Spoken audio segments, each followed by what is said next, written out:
जय Hind students, welcome to today session. आज के सेशन में हम OIR यानी कि ऑफिसर्स इंटेलिजेंस रेटिंग टेस्ट के बारे में बात करेंगे और OIR में क्या क्या होता है इसके बारे में समझने की हम कोशिश करेंगे। देखिए, जितने भी कैंडिडेट SSB की प्रिपरेशन कर रहे हैं वो इस बात को जानते होंगे कि OIR क्लियर करने के लिए आपको सबसे पहले इस बात का ध्यान रखना है कि SSB में स्क्रीनिंग के लिए आपको एक रिटन और उसके बाद कुछ डायरेक्ट एंट्रीज का फॉर्म भरना होगा। अगर आप NDA के थ्रू जा रहे हैं या CDS के थ्रू जा रहे हैं तो रिटन के बाद आप जाएंगे, बट अगर आप NDA और रिटन के थ्रू नहीं जा रहे हैं, डायरेक्ट एंट्री जैसे TGC, SSC या कोई भी एंट्री जो शॉर्ट सर्विस कमीशन या परमानेंट कमीशन को अलाउ करती है उसके लिए जा रहे हैं, तो आपको OIR और PPDT देने की जरूरत है, तभी आप अगले के 4 दिन टिक पाएंगे, अदरवाइज आप वहां पर नहीं टिक पाएंगे। जैसे OIR का मतलब क्या है, चलिए समझते हैं।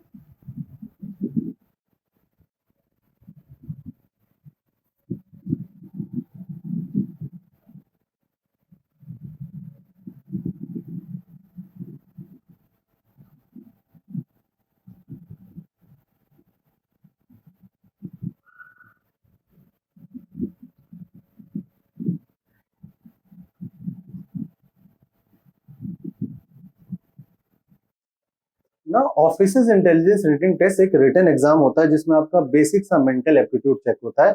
इस मेंटल एप्टीट्यूड को चेक करने के लिए ऑफिसर वहां पर आपको कुछ क्वेश्चन सॉल्व करने के लिए एक बुकलेट देता है। अगर वो क्वेश्चन आपसे सॉल्व हो जाते हैं तो आप होपफुली वो टास्क को क्लियर कर जाते हैं। देखिए, इस टास्क में होता क्या, पहले सुनिए।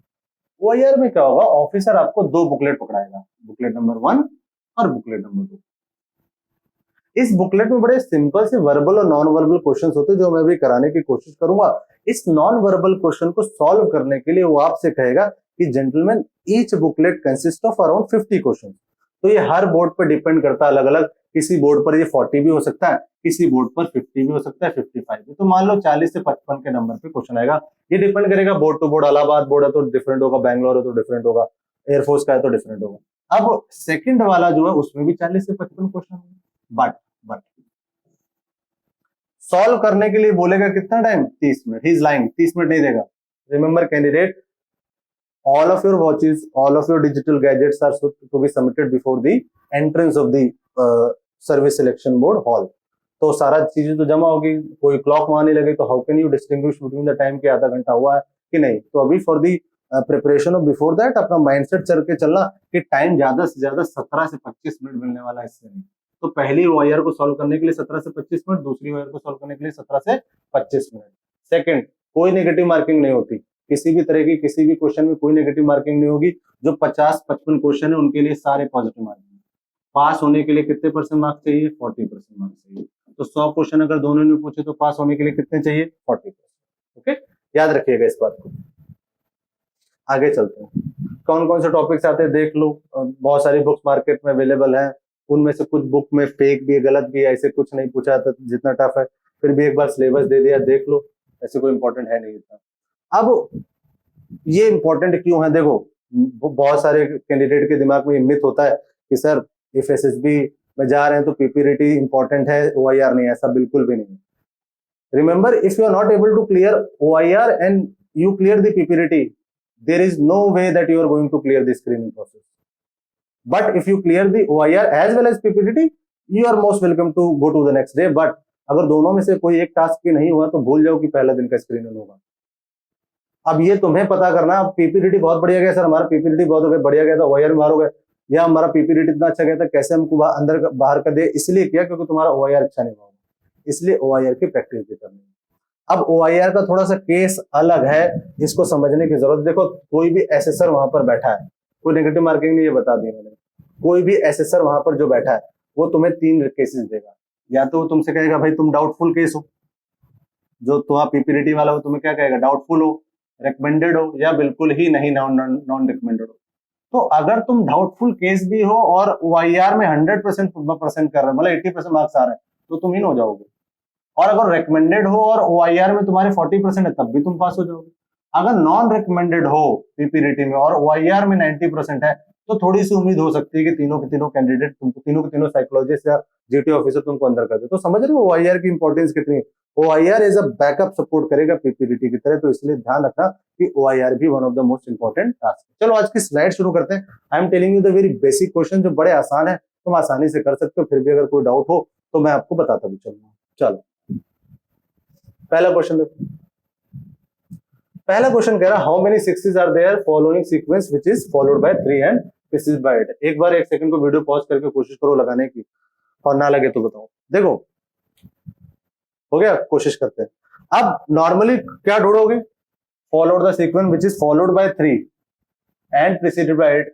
तो पहले तो देखे 3 आएगा बाद में, है ना, और पहले 8 आए, ऐसा को ढूंढे यार, सिंपल सा है, ऐसा ढूंढो।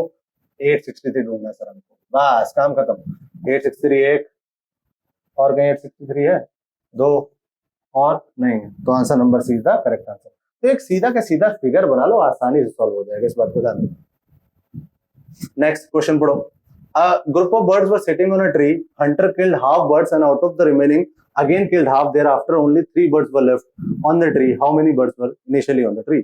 किसी पेड़ पर कुछ चिड़िया बैठी थी, एक हंटर आया, एक शिकारी आया, उसने आधी मारी, फिर आधी मारी, उसके बाद जो बची वो 3 बची। तो कितनी होगी यार, पहले लास्ट में कितनी थी, 3, आधी मारी मतलब डबल करना पड़ेगा 6, उसके बाद फिर मल्टीप्लाई करो 2 से 12, तो 12 आंसर होगा। 12 का आधा मारी 6, 6 की आधी मारी 3, तो answer number 12 is the correct answer.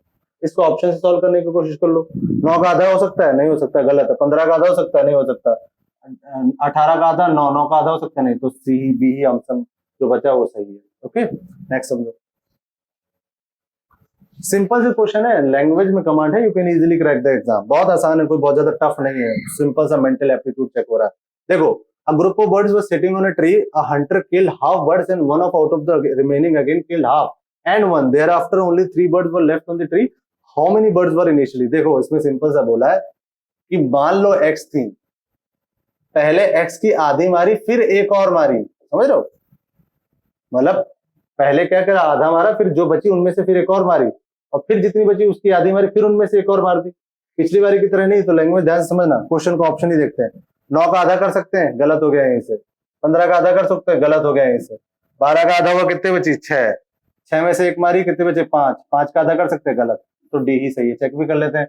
18 का आधा कितना हुआ सर, 9, 9 में से एक मारी, 8, 8 का आधा 4, 4 में से एक मारी, 3, और कितनी बची थी, 3 बची होंगी। हाँ ये सही है, कौन सा आंसर सही हो गया, डी। ओके सिंपल है, ऐसे क्वेश्चंस 2-3 आएंगे तो केयरफुल होकर आंसर देना। Language is the key, language रहेगी सही तो हो जाएगा आंसर, अगर लैंग्वेज सही नहीं रहेगी तो नहीं हो पाएगा। नेक्स्ट क्वेश्चन देखो, बोला which is the smallest 5th digit divisible by 3। अब यार जल्दीबाजी में सी लगा के आया तो नलायकों, लेकिन कितना है ये, 4 4 डिजिट तो है, और ये सबसे बड़ा है, तो आंसर नंबर क्या हो जाएगा, ए। ध्यान रखना, जल्दीबाजी में 5 डिजिट 4 डिजिट का अंतर नहीं, तो ये गलत है, option number A is the correct answer. Second, which number is 2 more than this. अब बॉड मास लगाते हो, 2 से 2 काट के 44 लगाया, तो अरे 2 बोला है, ज्यादा कौन सा होगा, ऑप्शन नंबर सी, ये गलत। ये छोटी छोटी गलतियां हो जाती हैं, क्योंकि देखो 44 डिवाइडेड बाय 2, 2 से 2 कटा, 44 बचा, 44 लगा के आ गए। सर हम तो सही लगा के, कैसे सही लगा दिया, 2 मोर देन लिखा है ना, ये भी तो पढ़ो।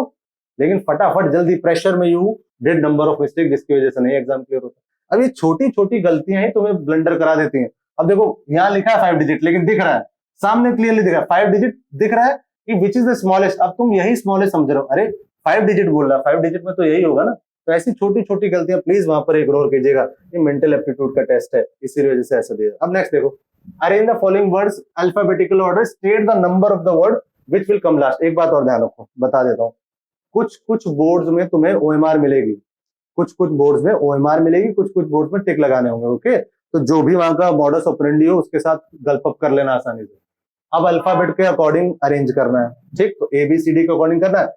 तो भाई एबीसीडी में क्या आएगा, पहले नंबर पे बी आएगा, फिर क्या आएगा, सी आएगा, फिर क्या आएगा, MNOPQR है ना, और फिर क्या आएगा, राइट आएगा।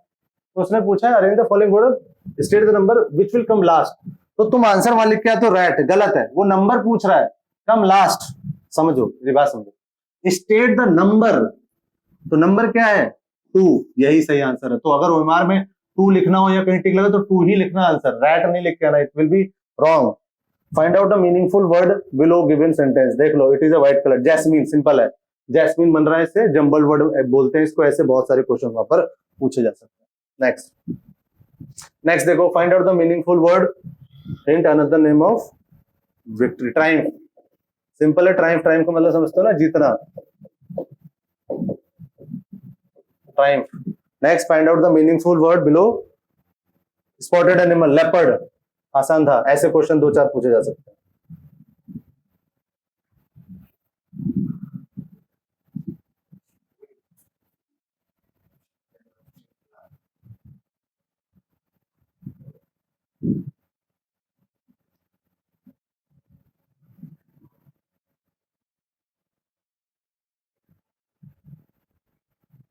अब नेक्स्ट देखो, इस वाली जितने भी तुम्हें सामने ऑप्शन देख रहे हैं ना, इस तरह के क्वेश्चन में क्या होगा कि there will be a single line given और उसके बाद ही will give you 3 different option.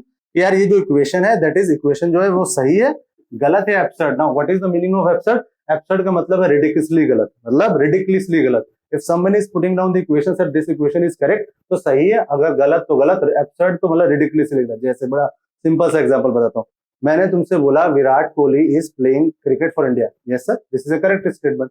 मैंने बोला Virat Kohli is playing cricket for the Pakistani, अरे सर ये तो गलत है। मैंने बोला Virat Kohli is a alien, कहोगे सर ये तो अब्सर्ड है, ये तो रिडिकुलसली गलत है। और इफ समथिंग इज रिडिकुलसली गलत तो बस समझ लेना वही अब्सर्ड है।